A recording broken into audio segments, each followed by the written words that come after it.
Graça e paz, bom dia, Deus abençoe a todos. Devemos seguir exemplos, sim, Senhor. O apóstolo Paulo, ao escrever a sua carta aos Filipenses, ele diz que nós devemos seguir exemplo e apresenta o exemplo que o cristão deve seguir.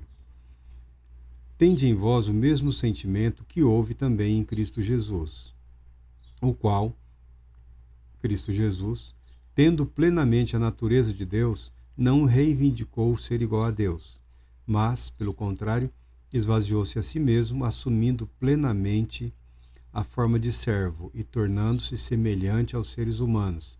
Assim, na forma de homem, humilhou-se a si mesmo, entregando-se à obediência até a morte e morte de cruz.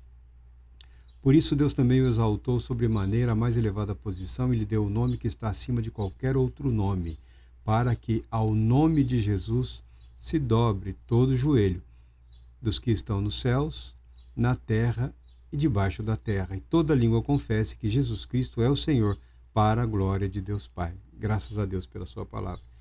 Paulo aqui está resumindo o evangelho de Jesus Cristo aqui nessa apresentação do exemplo a ser seguido pela igreja de Cristo Jesus.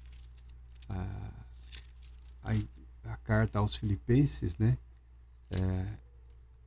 Na igreja de Filipos, Paulo apresenta o exemplo deixado pelo próprio Cristo Jesus. E isso aqui ele está concentrando aqui toda a mensagem do Evangelho de Jesus Cristo, desde a proclamação, o nascimento, a vida, a morte, a ressurreição, a ascensão, a glorificação e o retorno que ocorrerá de maneira que toda língua confessará que Jesus Cristo é o Senhor.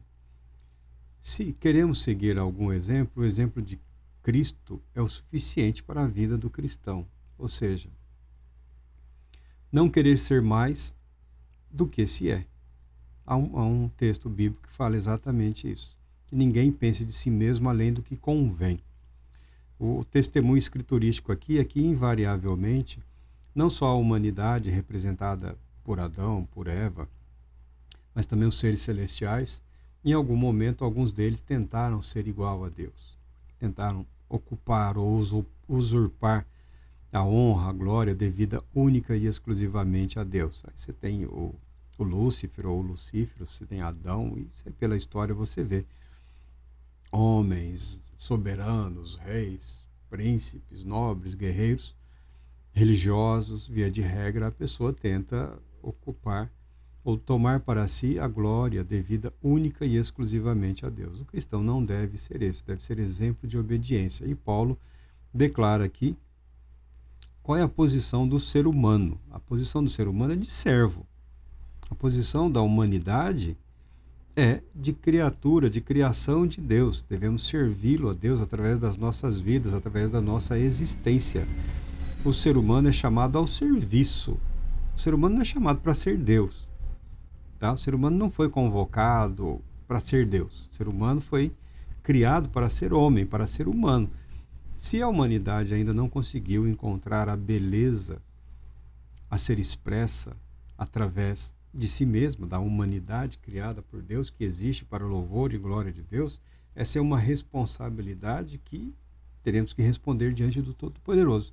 Mas o exemplo apresentado é daquele que, mesmo tendo plenamente a natureza de Deus, não reivindicou em nenhum momento ser igual a Deus. Muito pelo contrário, esvaziou-se a si mesmo, assumiu a forma de servo, de ser humano, e como ser humano viveu em obediência a Deus, de maneira que a sua obediência o levou à cruz, à morte e à ressurreição, voltando ele a ocupar a posição que a ele sempre pertenceu, de forma gloriosa, plena e absoluta, de maneira que nenhum ser, nenhuma criatura, quer seja nos céus, na terra ou debaixo da terra, pode questionar ou confrontar Jesus como sendo o Cristo de Deus. Deus Todo-Poderoso te abençoe, te proteja e te conceda paz, muita paz.